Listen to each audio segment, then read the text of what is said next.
Karibu kwenye Toto Charity Updates. Because kila mtu akona story yake. My story is a bit difficult. Yes, my dad and mom really didn't live together for a long time. I didn't know where my dad was. So I came to meet my dad when I was about 40. Yes, karibuni sana kwenye Toto Charity Updates. Na growing up tumekuwa na challenges, tumepitia mengi sana kufikia mahali tulipo. Maybe for your success, mtu anakuona una enjoy success yako lakini hajui story yako ama the story behind your success. Leo tunapatana na Joseph Micho ambaye akona story ya kutupasha, akona story ya kutupatia, story ambayo niko sure itakuinspire, utalearn na bado itakukeep on going. Hebu tusikize story yake. Nasikia mimi naitwa Joseph na ningetaka kushare story yangu kidogo so that because kila mtu akona story yake, everybody has a story. Yeah. But I was born in a family of 6. We were 3 boys and 2 girls. No, 3 boys and 3 girls, so we are 6 and I'm their first brother. Now story yetu ilianzia county ya Lamu, mbali. Tulikuwa familia ya like a normal family. My dad was a civil servant, my mom was a housewife, and we grew up in an environment now that you know most people have known Boni Forest, where the KDF are chasing out Al-Shabaab. That's where we began our life as a young family. As my dad worked for the civil service, we lived in those places. So growing up ulikuwa cool kid? Maybe. Rich kid. Because working for the civil service. Yeah. But things were difficult back then. Hiyo ni kitambo sana. So things were a bit difficult for us as a young family. And so I started learning working with my mom, helping my mom around. Because I was the elder son, and so I would support her feed my younger sisters. I would support her carrying my younger sisters as my dad went out to work. That's where I started learning responsibilities as a young person. My story is a bit difficult, okay? And so I would like to share it in a way that doesn't scare people, but really inspires people who are especially growing up in a difficult family. A difficult family means where it is a family that is dysfunctional in a sense.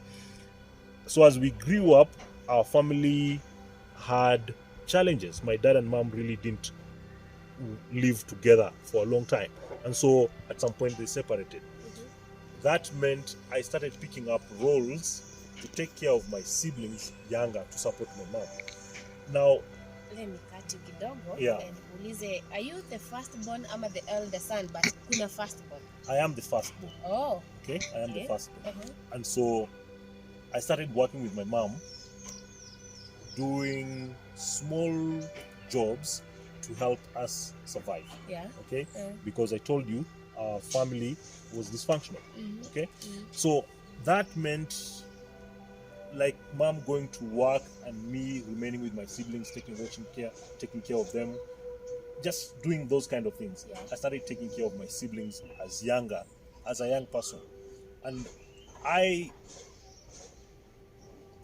took care of them literally until all of them grew up, and finally I was like, oh, now it's time for me now to taking care of myself. What I'm saying is, when you grow and in your story, sometimes you forget yourself. You mind about others more than yourself. And I know I'm speaking for many people, but that was for me my experience. So as I grew up as an adult, as a young adult, I started realizing, oh, my siblings are growing up, they've gone to college, they're starting their own families, and oh, I'm getting late to run my own life. And so I started taking responsibilities as early as early as I can remember. There are a few things I like to share that are useful for parents. One is my mom had a vision for me. My mom loved us so much. Like any mother, she really loved her children. But she had a vision for me. And she shared her vision with me. She told me, one day, I'd like you, Joseph, to go to school. She was married early. She was married about 16 years old, or thereabout. So underage. So she ran away from home to go and get married. I think my dad was very handsome, so she ran away very fast and go and get married. But that for her, she left her school. Her other siblings went to school. Her sister is a doctor. Her other sister was a teacher. They went to school.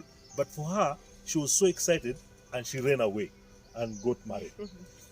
So her vision was, I don't want that for my kids. I want you guys to go to school. I want you, especially Joseph, to go to school, be able to speak in English. That was her vision. That you can be able to speak in English and be able one day to buy a car and carry you. And so as a parent, what is your vision for your son? What is your vision for your child? This is something she expressed to me when I was young.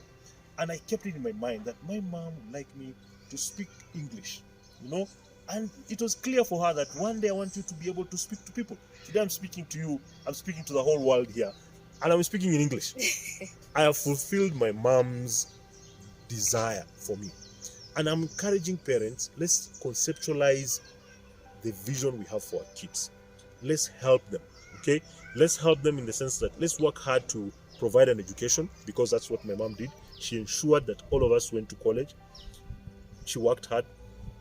Make sure that you also train your children to work, because I told you I started working with my mom, helping around. As she went out to work, I was able to start learning and to building my own capacity to work. Let's help our children to learn how to work. Let's pray for them. I really like the song by Randy Travis about when Mama prays. When Mama prays, great things happen. Lives are changed. For me, my mama's prayer really changed my life. I didn't fall into trouble because I believe her prayers moved mountains for me. And so I want to ask you parents, especially mamas, pray for your children. So going back to my story, being able to school, support my mom, support my other siblings go through school. I told you, just hosting at some point everybody in my house, like now I got to a point where now everybody lived in my house, and I look back and say, wow, how did I live with 5 adults in my house plus my mom, the 6th one? But that was an opportunity for me to serve my siblings. Now that is later after my grow. Yeah. Now growing up, mtu wa kamera na watu mafans wangu, hii story nilishapewa before, so najua kila kitu, na nataka Joseph atuambie nilipitia hii, tulipitia hii, but I made it. Joseph, growing up sasa umetufikisha mahali unaweza kuhost, but kulikuwa na challenges growing up. Baba yenu alikuwa civil servant, hiyo time ulikuwa cool kids. What happened later that masomo imekuwa ni shida, na civil servant hiyo time alikuwa mtu analipo vizuri, ni masonko, unamaanisha aliacha responsibilities? My dad moved on and had another family, okay? And so for a period of about 30 years I didn't know where my dad was. 30 years? 30 years. 30. Akienda ulikuwa how old? Akienda nilikuwa about 9. So I came to meet my dad when I was about 40. Wow. That was a huge gap. 39. Literally, I didn't know where my dad was. I really didn't know where he was. And that was a real gap. And so in his absence, a lot happened. We went to college, we struggled, we really went through difficult circumstances. Now, ordinarily, that will create bitterness. That will create anger. That will create, you miss moments where you would ask him, Dad, what can I do here? And those, I live with them because he wasn't there. And I really got to a point though, and I must mention this is because of my faith as a Christian, I got to a point where I had to reconcile with the reality that, this guy was not in my life, okay? And so I have to forgive him. And so when I forgave him, I drove around going to our village to look for him. And one old man found me and asked me, "What are you doing here, Joseph? Who are you looking for?" And I told him I'm looking for my dad. He laughed because he's like, "You even don't know where your dad is." So he took me to where my dad was. So when we met with my dad, this is about 39 years old, I cried because there was a sense of relief. Oh, this old man. He's retired, and he was like, "Oh, okay, this guy has come to look for me." And so there was a reunion of sorts there, and there was some moments of shedding tears, old men shedding tears. And our journey then began. It's been a while now. And our journey began there, where now we are trying to reconnect. We're trying to build this relationship. And so far, it's working out because I'm in his life and he's in my life. Yeah. And so we're being able to spend some time. And when he's sick, I'm reaching out to find out how I can help him out. For my siblings, some are warming up to him. Others are like, "We are done with this guy. He wasn't there for us," because they were left very young. Some of them were toddlers, literally. I have a sister of mine. She was about 3 years old. She has no recollection of that completely. She doesn't have any memories You of who he was was. very young, 6 years. I was 9 years, so 9? I have some idea of who he is. Class 2, yeah. So for my sister, for her it was like, me, I don't know. So he's my dad. So there are all these moments now we are trying to recollect and rebuild. Unfortunately, we lost our mom about 10 years ago. And so it's really unfortunate for us because we wish, all of us as siblings, we wish she was around so that we can enjoy her. But we don't have her. So a few of us in my family right now are trying to reach out to dad and be able to be there with him because he's still alive. Sasa Joseph, from hiyo story tumesikia from mtoto rich kid, then later ndio huyo umekuja kuteseka, masomo mna hustle, kila yani like you suffered, ukakuwa presence ya baba yako ni kama wewe ndio umeplay as the firstborn. Ilifika aje to a point of umegrow sasa, umesahau hiyo yote mlipitia in absence of your father hadi ukaamua utamforgive? Kuforgive si kitu rahisi. Yes. Kubeba mtu pia Yeah. na kuna maswali nilikuwa najiuliza na nikutaka yeye ndiye angekuwa anaweza nijibu. And so there was a baggage I was carrying in my heart that I needed to get rid of, because then how long will I be angry with him? What was going on in his life then? What was causing this friction? Why did he go? No, the triggers that made him walk out on us. What was going on?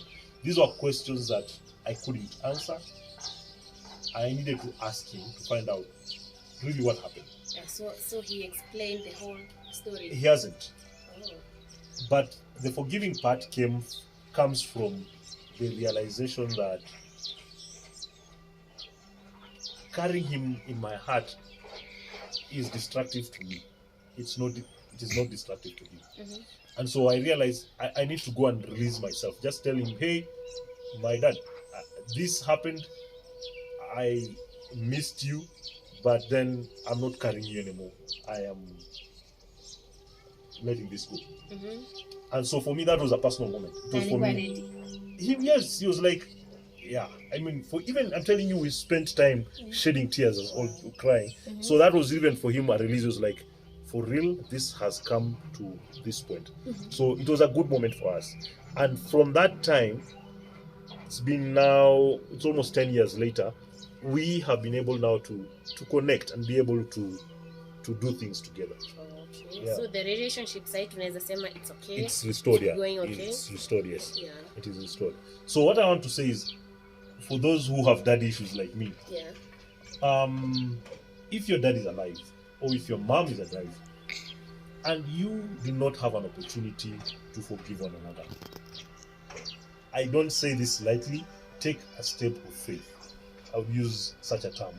Reach out to them and find out how you can work things around, because that baggage affects your relationships. Your married life. It affects your marriage life. It affects your parenting. It affects your perception of the world. I know of people who perceive men in a certain way because of how their dads raised them. So if you want to come out of such a situation, you'd rather deal with your demons. Just face it out, and if you can be able to talk to him and explain the pain you went through, it will be helpful. You might be able to reconcile, like myself and my dad, or you might not. But at least take a step to try and deal with this situation, if you're able to do that. That's so nice. Thank you guys, that's all for today. I hope umelearn kutoka story ya Joseph. Na ukiwa hapo nyumbani, kama relationship yako na mzazi haiko sawa, just go home, talk to your parent. Pia unaweza jua story kama atakuwa ready kushare story ama kuopen up na wewe, ndio at least uweze kuendelea kimaisha yako, and your relationship yako pia umesikia inaweza affect your marriage life. So try and seek forgiveness from your parent, reconcile, build that peace, be happy, be a happy family, na later maisha itakuwa sawa sawa. Thank you guys for watching. Remember to subscribe, like and share.